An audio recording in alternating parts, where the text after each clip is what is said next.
बिस्मिल्लाहिर्रहमानिर्रहीम। My dear students, first year class chapter number 3 जो है ये कंटिन्यू था और उसी को हम यहाँ पर डिस्कस करेंगे, equations of uniformly accelerated motions. Students, आप लोअर क्लासेस में पढ़ चुके हैं कि limitations of the equations of motions ये है कि the body should move linearly, उसकी मोशन लीनियर होनी चाहिए, and the second thing is it must move with a uniform acceleration. और उसके लिए ये इक्वेशंस हमने पढ़ी थी, S is equal to V average into T, और फर्स्ट इक्वेशन थी V F is equal to we I plus A T, S is equal to we I T plus half A T square, and fourth is 2as is equal to V F square minus we I square के equal. इससे हम equations of uniformly accelerated motion के related हमने equations को discuss किया था कि यानी body should move in a straight line, and the second thing is उसकी जो मोशन है वो यूनिफॉर्म एक्सेलरेशन के साथ होनी चाहिए। और इसी में equations of motion for freely falling objects, for freely falling objects, for freely falling objects के लिए स्टूडेंट्स, फ्रीली फॉलिंग ऑब्जेक्ट्स क्या होता है? यानी if the objects they are falling with an acceleration a is equal to g, यानी अगर कोई object जो है वो जी एक्सेलरेशन के साथ फॉल करता है तो it is said to be freely falling objects. इन्हें हम फ्रीली फॉलिंग ऑब्जेक्ट्स कहते हैं। स्टूडेंट्स, यही जो इक्वेशंस हैं, 3 equations of motion, and now they will take a new shape. तो इसमें आपने पहले नंबर पे ये करना है, v F is equal to a की जगह पे आपने जी इंसर्ट कर देना है, वी आई प्लस जी टी, और सेकंड पे s is equal to we I T plus half G T square, and the third is 2gs is equal to V F square minus we I square. तो students, ये freely falling objects के लिए जो equations of motion है they take a new shape, और जैसे मैंने यहाँ पे शो किया, V F is equal to we I plus ji T, S is equal to we I T plus half G T square, and 2gs is equal to V F square minus we I square के equal. Limitations मैंने बता दी equations of motion के लिए, the body should move in a straight line, और secondly they must have the uniform acceleration. So next में जी linear momentum और सिंपली मोमेंटम। स्टूडेंट्स, पेपर में आज है कि लीनियर मोमेंटम क्या होता है या मोमेंटम क्या होता है। स्टूडेंट्स, बोथ आर सेम, ये दोनों सेम है। अब स्टूडेंट्स, यहाँ पे मैं लीनियर मोमेंटम या मोमेंटम की 3 डेफिनेशन यहाँ पे बताऊँगा आपको। स्टूडेंट्स, ये चीज़ें आपने याद रखनी है। Number 1 definition is momentum, it is the measure of the motion of the body.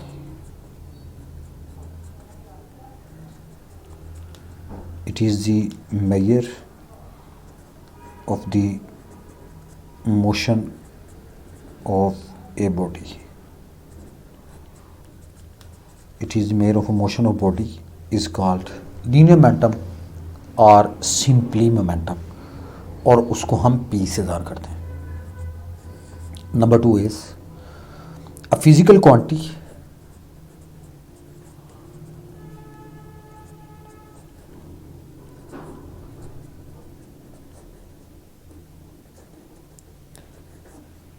that decides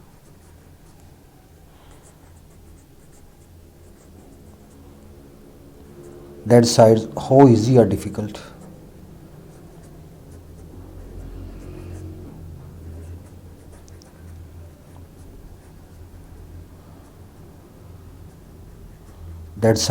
easy or difficult to stop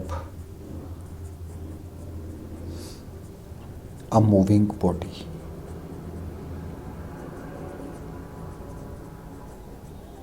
look at the definition कि ये एक ऐसी मकदार है स्टूडेंट्स जो डिसाइड करती है, स्टूडेंट्स फैसला करती है। फैसला हमेशा स्टूडेंट्स 2 चीज़ों के दरमियान होता है, हाउ इजी और difficult to stop a moving body, कि किसी मूविंग बॉडी को कितना रोकना, कितना आसान और कितना मुश्किल है।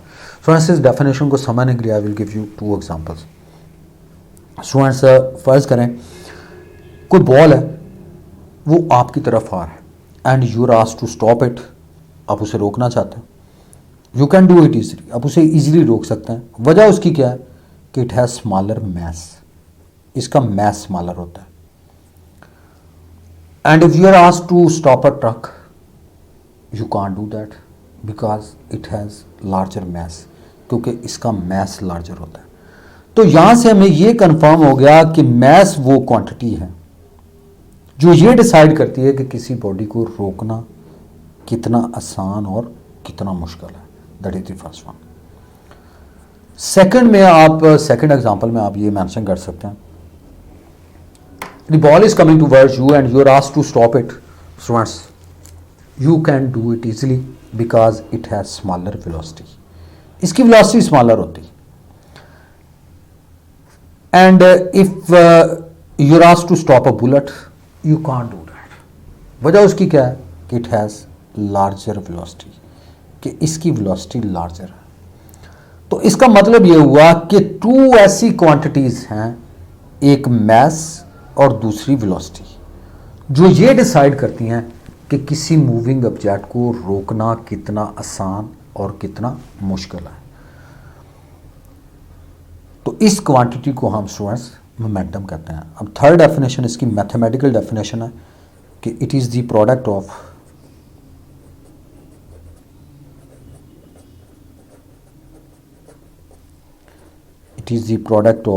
mass and velocity. It is the product of mass and velocity. इसको हम P से दार करते हैं and P is equal to mv. So as mass is scalar quantity, v is vector quantity. So it means momentum has the same direction because momentum is vector quantity. And it has the same direction as that of velocity, कि जो velocity की direction है वही momentum की direction होती है। Is a vector quantity. Students, इसके SI unit आप यहाँ से बना सकते हैं, SI यूनिट। अब इस फार्मूले से आप इसका यूनिट ऐसे आउट कर सकते हैं। मैथ का यूनिट स्टूडेंट्स क्या होता है, किलोग्राम। वेलोसिटी का यूनिट क्या होता है, मीटर पर सेकेंड। सो किलोग्राम मीटर पर सेकेंड। अब इसका अल्टरनेटिव यूनिट भी स्टूडेंट्स बनाया जा सकते हैं, किलोग्राम मीटर पर सेकंड, और इसका अल्टरनेटिव यूनिट मैं यहाँ पे बना रहा हूँ गौर से देखिए, मीटर पर सेकंड। अब मैं ये कहता हूँ कि इसको सेकंड से मल्टीप्लाई भी कर दें और सेकंड से डिवाइड भी कर दें। तो यहाँ से स्टूडेंट्स हमारे पास ये रिलेशन आ गया, kilogram metre per second square into S. अब आपको पता है कि F is equal to ma के बराबर होता है ना।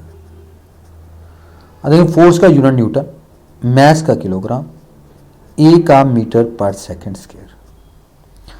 तो kilogram metre per second square जो है ये किसके बराबर है, ये न्यूटन के बराबर है। तो यहां पे आप न्यूटन लिख दें। तो kilogram metre per second newton into second. तो इसका मतलब ये हुआ कि इसकी units kilogram metre per second और newton second, both are same. Kilogram metre per second, alternative unit क्या होगा, न्यूटन सेकंड। तो ये SI यूनिट की मैंने बात की। Students, relation between second law of motion and momentum. Students, momentum और सेकंड लॉ ऑफ मोशन के दरमियान हम रिलेशन कैलकुलेट करेंगे।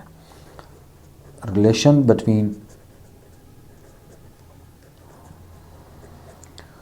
Between Newton second law of motion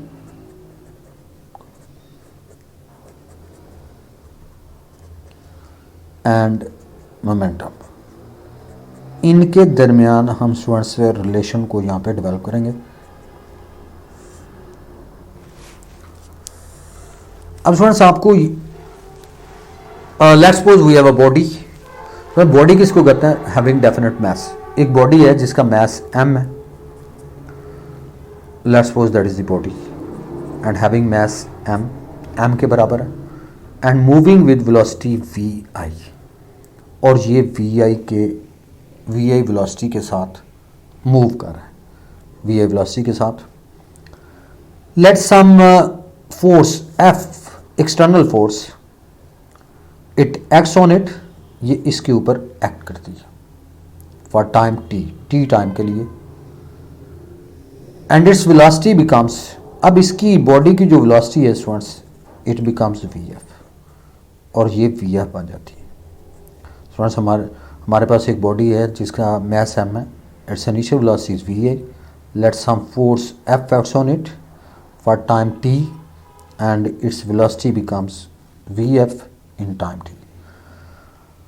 अब लाजिम है यहाँ पे देखें तो आप ये कहेंगे कि इसका जो आप देख रहे हैं कि इसकी वेलोसिटी चेंज हुई है। स्टूडेंट्स पहले वी आई थी, अब इसकी वेलोसिटी क्या है, v F.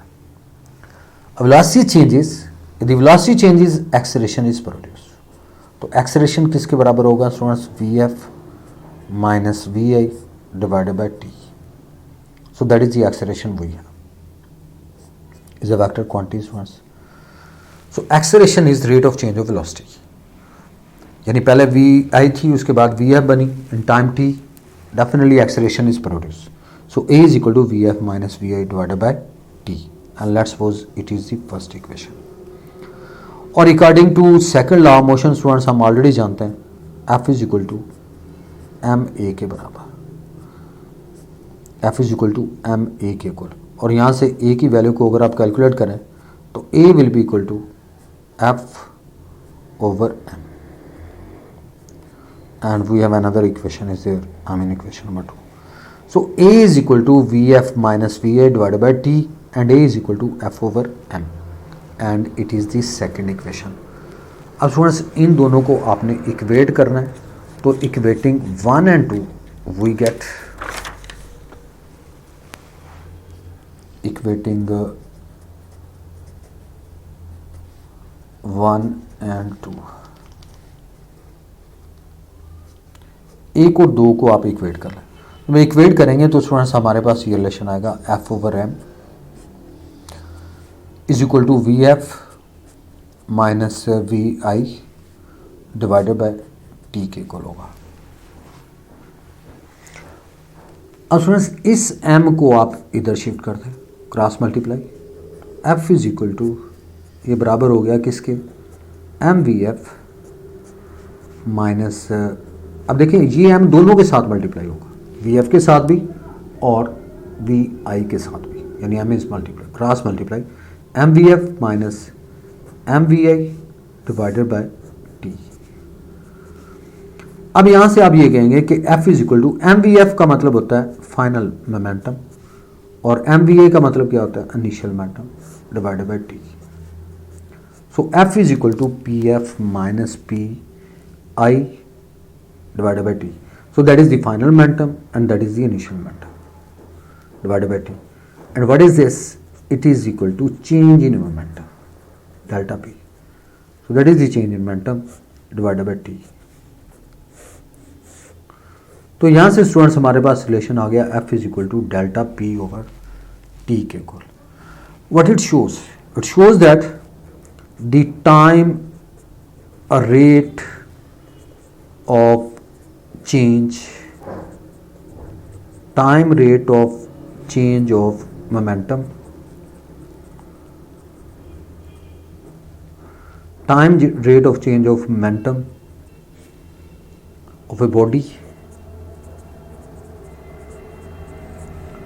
equals the applied force.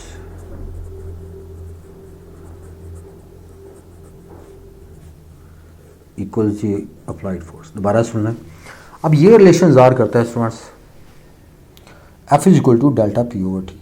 So rate of change of momentum is equal to applied force.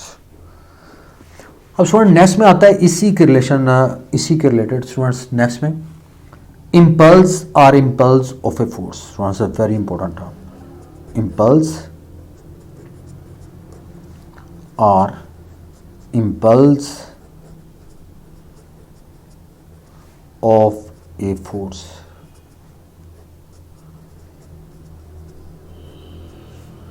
Impulse are impulse of a force।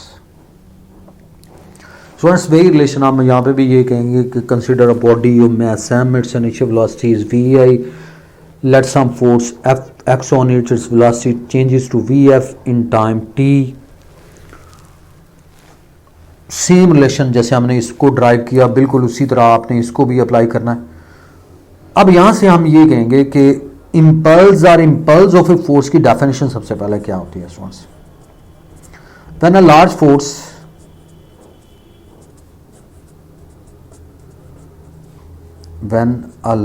Force acts on a body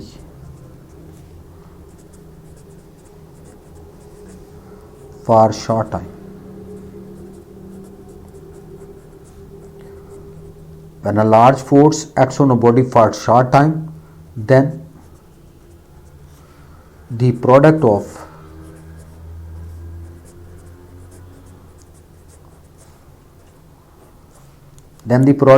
such force and time is called impulse or impulse of a force। यानी अगर कोई large force students body के ऊपर add करे for short time, then the product of such force and time is called impulse. So students, impulse is the vector quantity and it is equal to F into t। देखिए यहां पे इस particular case में force large है और time की value क्या है? शॉर्ट है। अब स्टूडेंट्स इसकी बिग एग्जांपल आप ये दे सकते हैं कि कोई भी बैट्समैन आपने देखा होगा कि जब उसके करीब से बॉल आता है, बॉलर जो है वो बॉल स्पीड के साथ फेंकता है, तो बैट जो है वो बैट और बॉल का जो इंटरेक्शन है वो वेरी शॉर्ट टाइम के लिए होता है, फ्रैक्शन ऑफ सेकंड के लिए होता है, और बॉल जो है वो बाउंड्री से बाहर चला जाता है। तो स्टूडेंट्स ये इम्पल्स को रिलेट करती है। तो I is equal to F into T के इक्वल। और यहाँ से आप जो रिलेशन यहाँ पे था, ये देखें, ये सेम रिलेशन उसी तरह आपने यहाँ पे भी अप्लाई करना है। ये हमारे पास जो अभी हमने ड्राइव किया है, F is equal to delta P over T के इक्वल। अब इसको मल्टीप्लाई करना है, तो यहाँ से हम ये कहेंगे कि स्टूडेंट्स इस पर्टिकुलर केस में F into T is equal to delta P. F into T क्या है? ये इम्पल्स है, और इम्पल्स किसके बराबर है स्टूडेंट्स? डेल्टा पी के। तो यहाँ से हमें ये पता चल गया कि इम्पल्स जो है it is equal to change in momentum. यानी इम्पल्स जो है ये किसके बराबर होगा? Change in momentum. I is equal to delta p के equal. So impulse is equal to change in momentum students. अब यहां से इसके यूनिट भी यहां से ट्रेस आउट कर सकते हैं, ऐसा unit. Look at here students, F का यूनिट क्या होगा? न्यूटन। टाइम का यूनिट क्या होगा? सेकंड। तो न्यूटन सेकंड जो है ये भी इम्पल्स ही का यूनिट है, यानी न्यूटन सेकंड जो है ये इम्पल्स का यूनिट है। तो इसका मतलब ये हुआ कि impulse and momentum they having the same unit, यानी इम्पल्स और मोमेंटम इनका यूनिट सेम होता है, और इनका यूनिट सेम होने का मतलब ये है कि इनकी डायमेंशंस भी सेम होती है। और यहाँ से स्टूडेंट्स हमें ये भी कंफर्म हो गया कि इम्पल्स जो है that is equal to change in momentum. अब देखिए rate of change in momentum, rate of change in momentum is equal to applied force, यानी delta P over t is equal to applied force. लेकिन यहां पे change in momentum is equal to impulse. Rate of change in momentum is equal to applied force and change in momentum is equal to impulse.